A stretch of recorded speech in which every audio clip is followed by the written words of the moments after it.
Namo tassa bhagavato arahato samma sambuddhassa. Namo tassa bhagavato arahato samma sambuddhassa. Namo tassa bhagavato arahato samma sambuddhassa.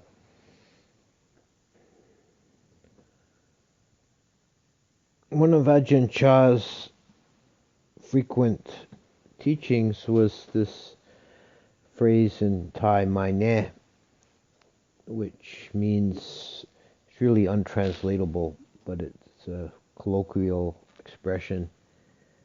But it means something like uncertainty or whatever, who knows. And this is a state of mind that is free of anxiety about the future. Like, who knows, whatever happens, happens. Kind of like Que sera, sera, the wisdom of Doris Day. And this kind of uncertainty is an open-minded state, and a liberated state, it's a free state, is one's not concerned. This is quite different from the defilement of vicikiccha, which could also be translated as uncertainty. Sometimes it's translated as skeptical doubt. It's one of the 5 hindrances, vicikiccha. And vicikiccha is always associated with restlessness. It's possible to have restlessness without vicikiccha, but vicikiccha is always associated with restlessness. So it's an uneasy state of mind. The kind of uncertainty that has a wish or a desire for certainty.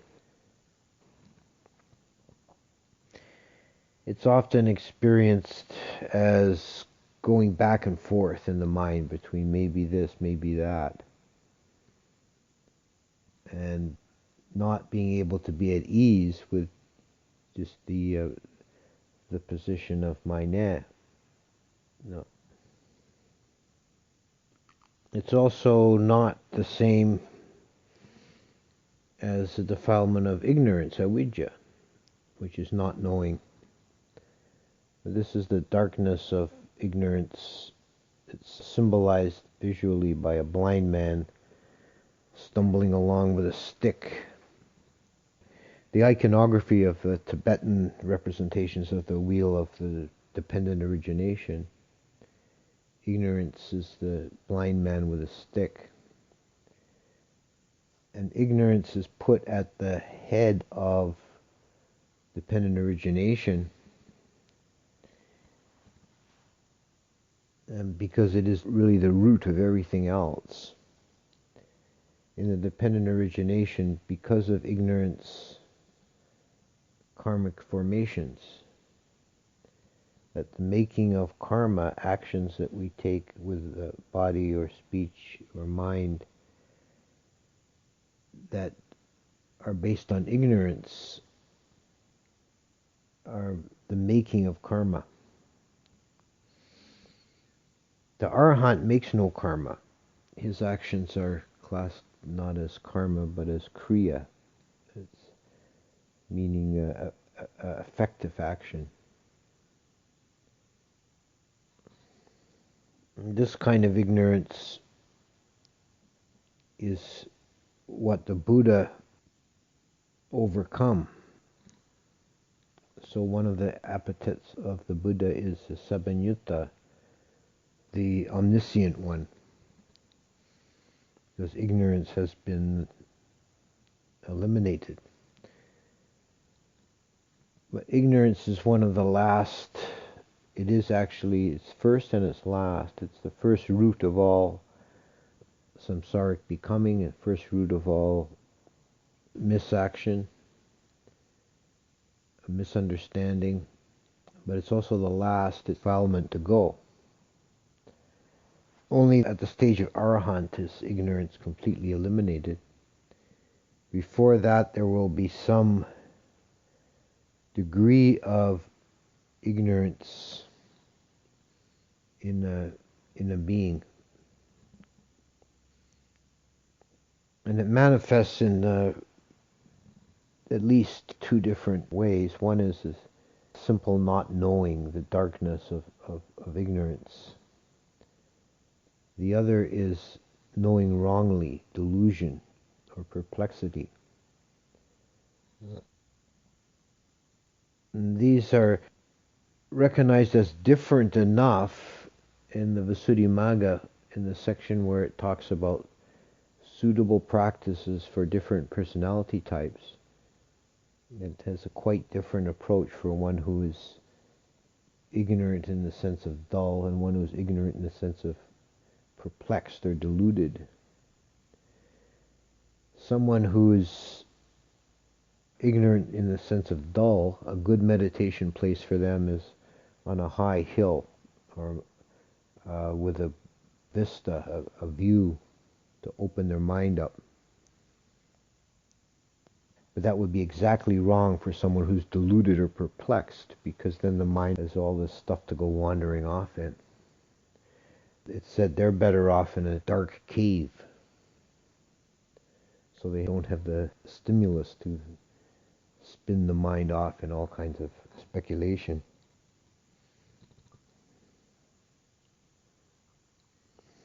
Vicikiccha, we've said, can be translated as skeptical doubt. This is the doubt of uncertainty.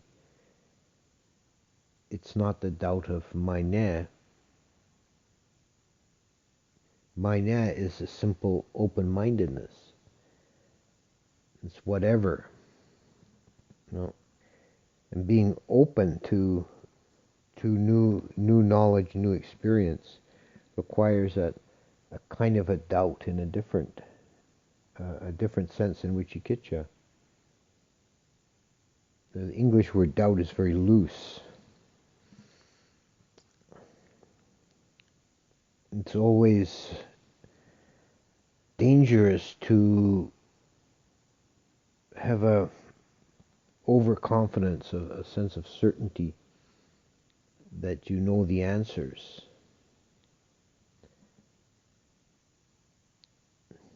It's one of the pitfalls of the spiritual path, is thinking that you have the answers. Because whenever you think you know the answer to something, that closes the door to further growth in that area. You're no longer open to discovery. You think you've got the answer, you roll it up and put it away in its cubbyhole and forget about it. There used to be a time in my early days studying different Buddhist texts and Buddhist teachers that I would get very perturbed if I discovered disagreements or contradictions between two different teachers or two different texts. And I felt a kind of anxious need to kind of resolve the differences. And it took me a while to discover this idea of maya. Who knows? This is an interesting point of view, and so is this one. Maybe there's something here. Maybe it's a third thing besides.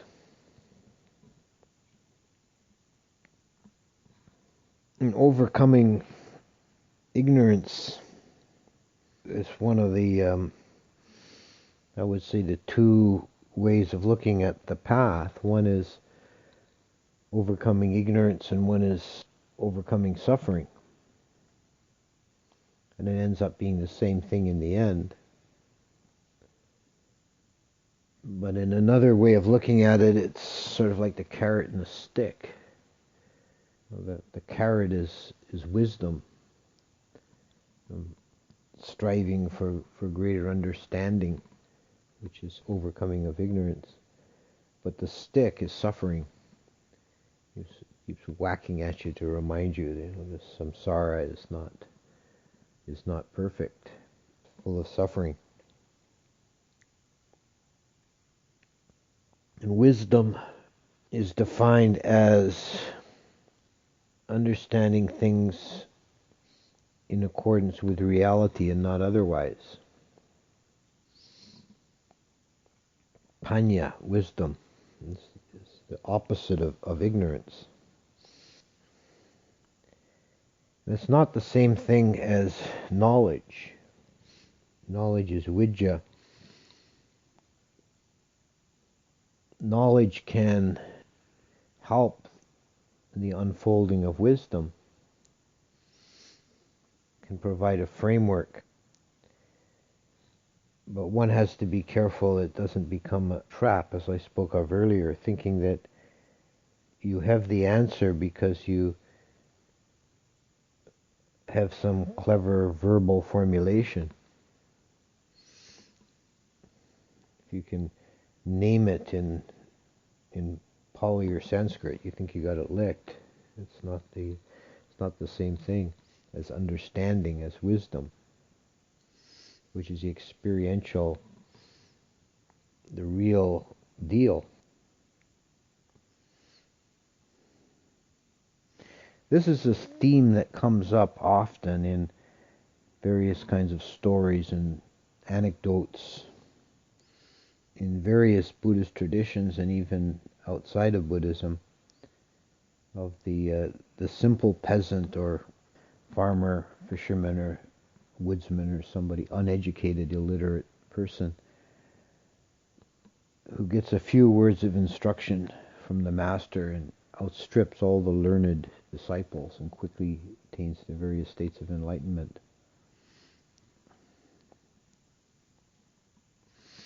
Like the hill people that Ajahn Mun came across in his wanderings.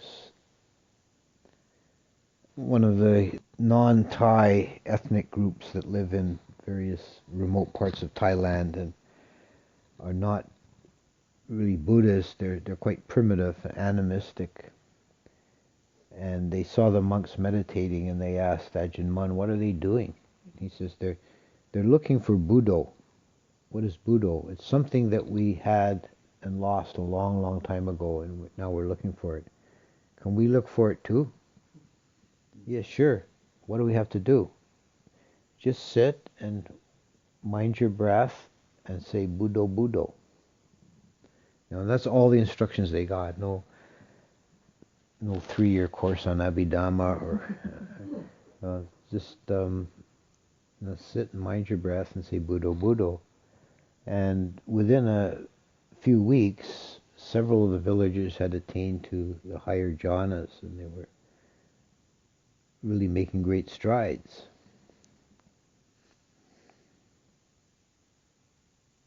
One of the important factors here is the quality of faith, saddha, faith or confidence or trust, which is another quality that can be endangered if one is not careful by an over reliance on the intellect. That saddha is not to do with the intellect; it's of the heart. It's just a simple devotion to the practice, and it seems to be a key quality for whether one makes progress in the path or not. Here, Wicikitcha comes in as the opposite of faith. If one doesn't have strong enough faith, then there's always a hesitancy or a lack of consistency in the practice.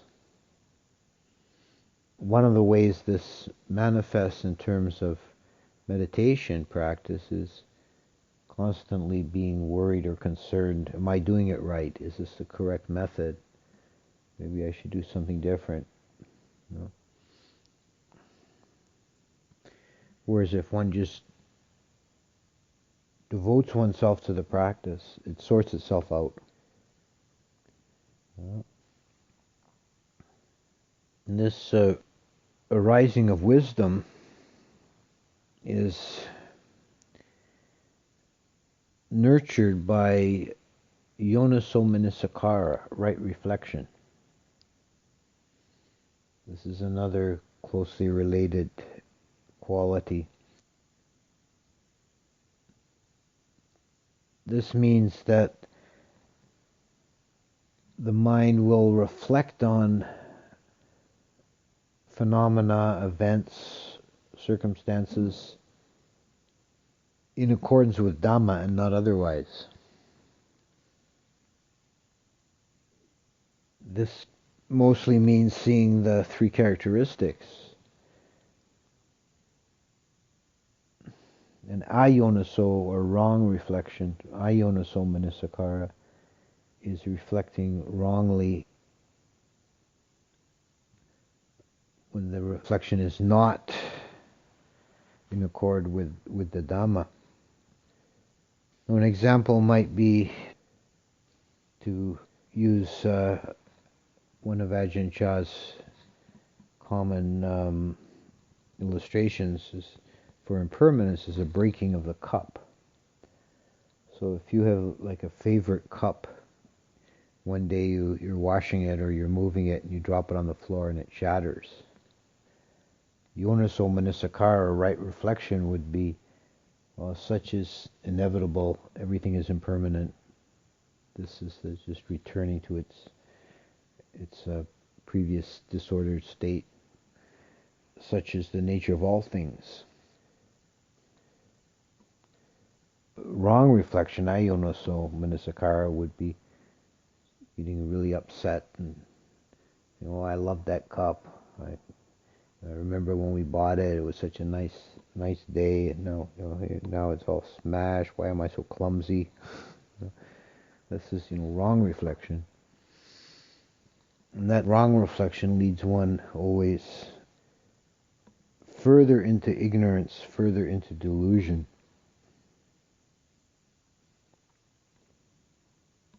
And through right reflection, the state arises in the mind of yatabhuta jnanadasana, the knowledge and vision of things as they actually are,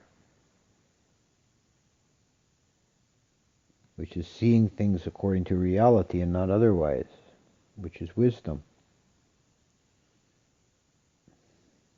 And this is when the nature of reality as always being imbued with the three characteristics of suffering, impermanence, and not-self, when this becomes integral to the being, it becomes automatic, it becomes obvious.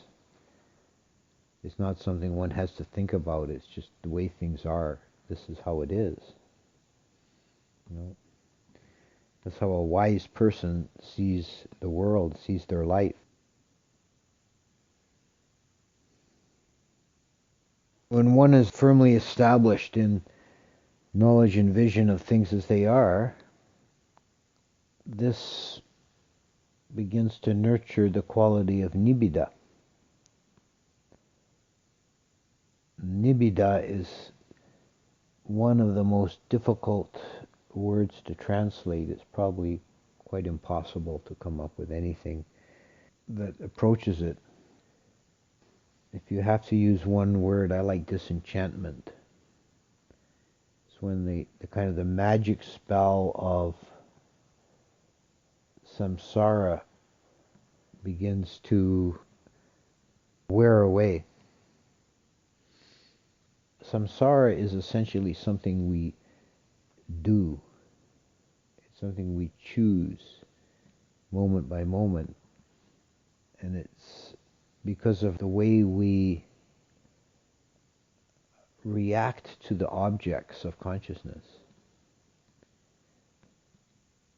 either with desire or aversion,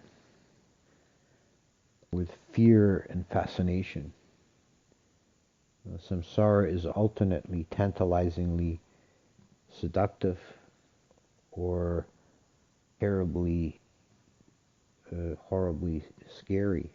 We go back and forth between these two kind of reactions, and either way it keeps us in playing the game. whereas nibbida begins to disengage from that.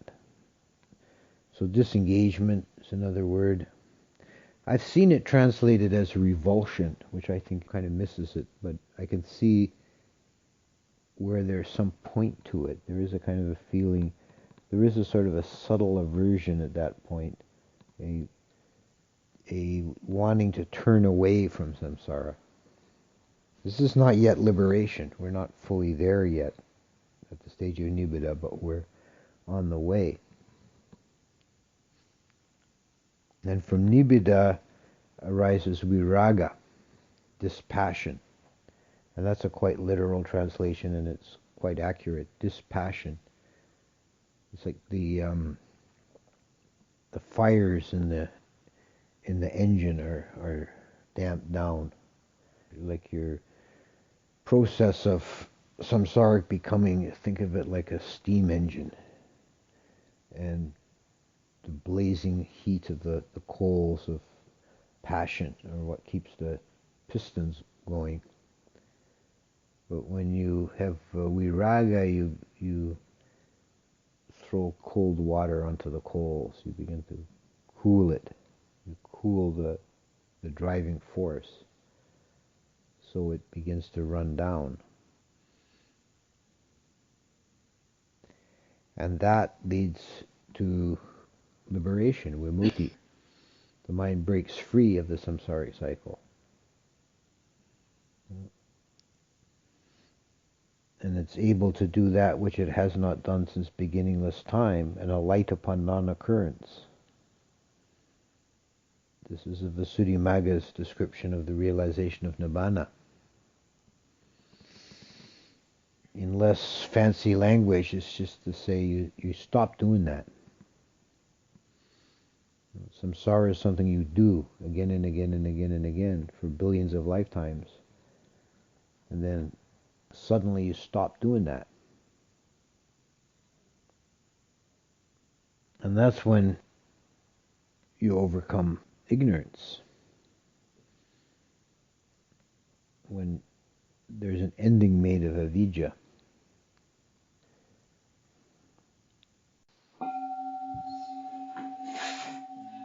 Khandamayam Dhammakataya Sadhukaram Dadamase Sadhu, Sadhu, Sadhu, and Buddha.